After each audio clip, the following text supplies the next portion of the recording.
투쟁하고 애들 날 올 거야. 지금 사실은 매우 큰일 하나가 터져 있습니다. 여러분 기억하실 겁니다.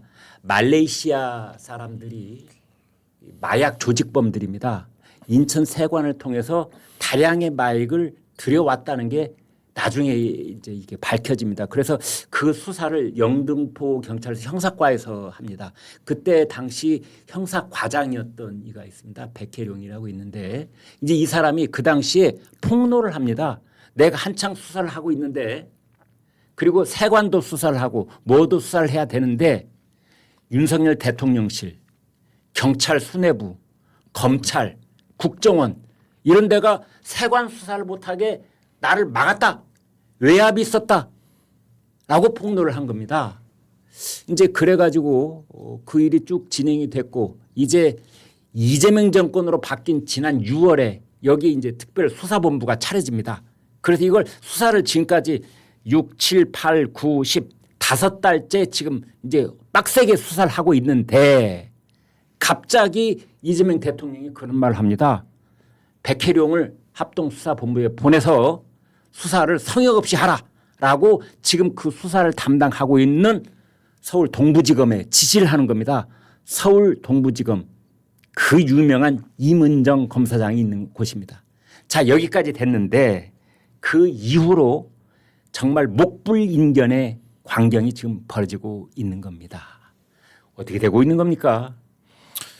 이 망상적 세계관이 우리 사회를 지배하고 망상적 세계관의 그 원조를 찾아가면은 김어준이거든요. 네. 세월호부터 해서 상상하기 근거도 없이 그냥 막 얘기를 하는데 예. 뭐 책임도 안 처벌도 안 받습니다. 근데 오히려 이 사람이 지금 권력 핵심이 됐지 않습니까? 네. 이건 이제 학습 효과를 주는 거죠 사람들한테.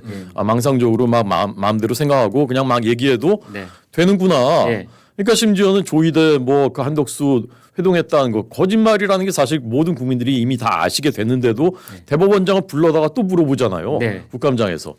그러니까 이 백혜룡이라는 사람의 저는 그냥 전직 기자 입장에서 제가 보기에는 예. 좀 망상인 것 같거든요. 좀 이거는 이게 그 이 사람은 나 빼놓고는 다 불법이야. 그러고 있는 것 같아요. 그러니까 이 사람- 임은정이 지휘하고 있는 거기 합동수사본부도 그것도 불법 조직이야.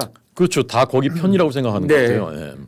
그때 이 사람이 믿는 근거는 오직 그 조선족이라는 그 마약 조직원이라는 사람, 예. 그 사람의 이제 진술이거든요. 예. 근데 이 사람 진술이 신빙성이 굉장히 없다는 게 너무 많이 드러났어요. 네. 뭐 8개월 전에 그 마스크를 쓰고 있었던 세관 직원인데 네. 코로나 때였으니까 네. 그 사람을 막 그 지목한단 말이죠. 이 사람이 나를 네. 에스코트하고 도와줬어 이렇게 주장을 해요. 네. 그리고 그린라인에 따라서 나를 데려다 줬어. 그리고 택시도 태워줬어. 이렇게 네. 주장했단 말이에요. 근데 그 사람은 그날 보니까 없었어요. 그 휴가라서 안 나온 사람이에요. 그렇다면서요. 그 8개월 전에 마스크 쓴 사람 얼굴을 그렇게 막 지목할 수 있나? 근데 알고 보니까 이제 마약 조직들이 이런 일들을 많이 한다고 해요. 그냥 네. 막 덮어 씌우는 거. 네. 이 그린라인 따라서 인도해 줬다고 했는데 알고 보니까 그때는 그린라인이 아직 공항에 설치되기도 전입니다. 네.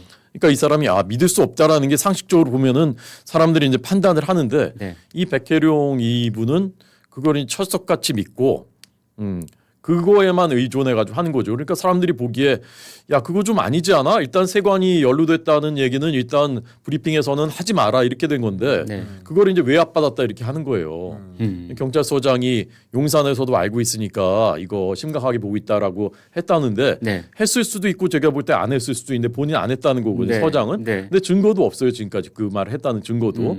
근데 그걸 가지고서 이제 심지어는 국회에 나와가지고 그게 윤석열 김건희 그 두 부부가 계엄을 위한 내란을 위한 자금으로 마약을 밀수했다 이렇게 하는 지경에 이르렀단 말이에요. 국회 청문회에 나와서 그런 네. 얘기를 했어요. 그러니까 이거는- 윤석열 김건희 부부가 내란 자금을 마련하기 위해서 네네. 마약을 밀수했다. 네네. 그러니까 요즘 뭐 이 소설 만화도 이렇게 안 해요. 그러니까요.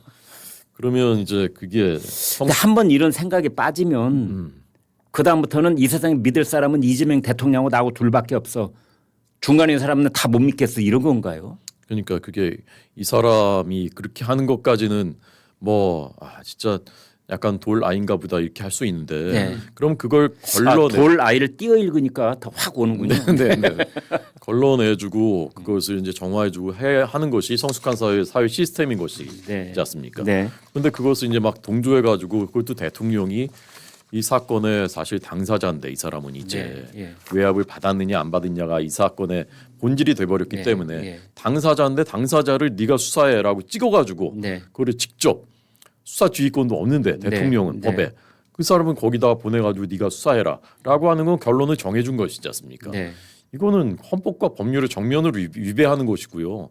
우리가 지켜왔던 법치 질서의 그 80년 그 전통 그 정신 송두리째 다 무너뜨리는 거죠. 이 총장님, 이제 큰일입니다. 이거는 지금 두 가지 문제가 저는 있다고 보는데요. 하나는 이 백혜룡이라는 사람이 뭐 개인 신상에 대해서 이렇게 말씀드려서 죄송합니다만 일개 과장이잖아요. 근데 위에서 대통령이 가서 수사팀에 합류해라고 했는데 나는 거기 합류 못하겠어. 나는 별도로 하나 꾸려줘. 그러니까 이문정 검사들과 동부지검장하고 지금 이제 삿바 싸움을 하고 있는 거예요. 내 거 차려줘. 내 밥상 따로 차려줘. 아무도 못 믿겠어. 그리고 25명으로 해줘. 뭐 요구 조건도 구체적이던데 그게 하나 있고 여기도 권력 서열이 누가 유인지 참 궁금해요. 백혜룡입니까? 이문정입니까? 그다음에 그보다 더 근본적인 건 대통령이 이렇게 구체적인 수사에 대해서 지시하는 거 저는 머리털 나고 처음 들었어요. 그러니까요. 네. 대통령- 이거는 검찰청법 제8조를 정면으로 위배하고 있는 거거든요. 그럼요. 대통령은 법무부 장관한테 지시를 해야죠. 네. 구체적 사건에 대해서는 구체적으로 지시할 권한과 뭐 어떤 힘이 없습니다. 네. 그렇게 지시했다가는 권한의 남용으로 뭐 고발되거나 그 권한의 남용으로 뭔가 문제가 될 수 있는 수준. 국민의힘은 탄핵감이라고 얘기했어요.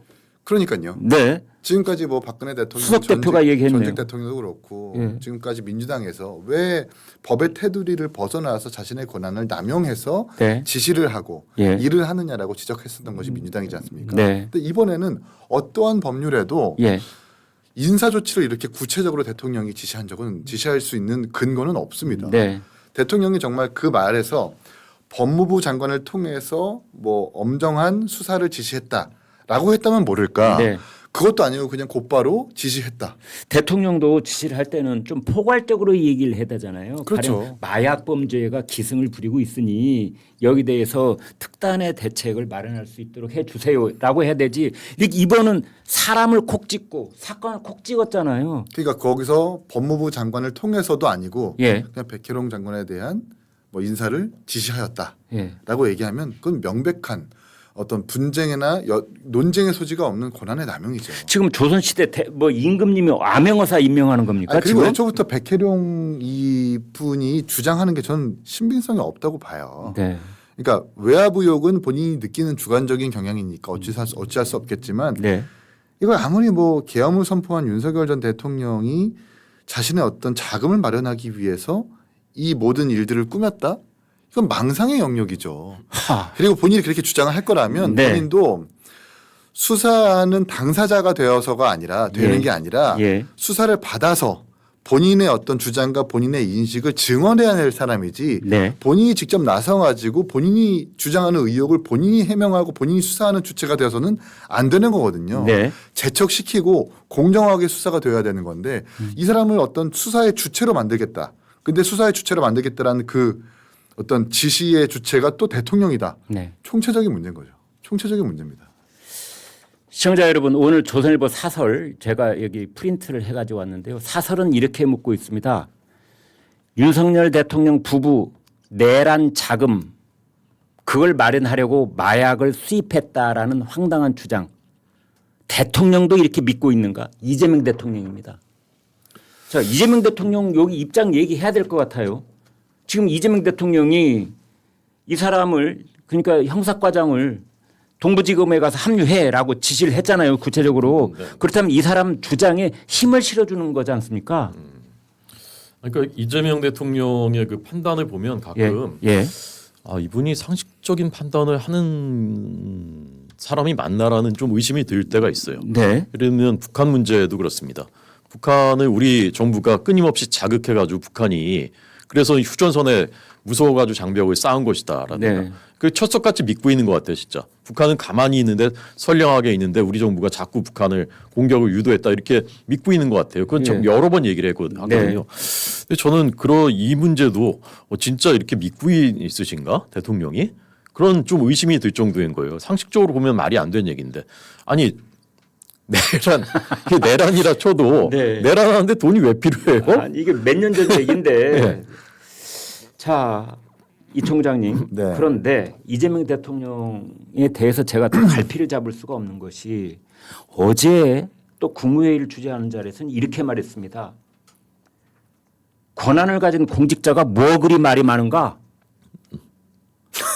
그러니까 무슨 소리 하는 네, 거지? 백혜룡 과장한테 동부지검에 합류하라고 해놓고 네. 그 뒤로 이제 이런 말 저런 말이 나오니까 이문정 지검장하고 그다음에 백혜룡 과장한테 뭐 말이 많은가 제가 해석한 것이 아니라 대통령실 관계자가 기자들이 물으니까 아니 대통령이 지금 뭘 염두에 두고 그런 말씀한 거예요. 공직자가 말이 왜 이렇게 많아 한 말은 뭔 말입니까? 그랬더니 세관 마약 수사 외압과 관련된 거래요.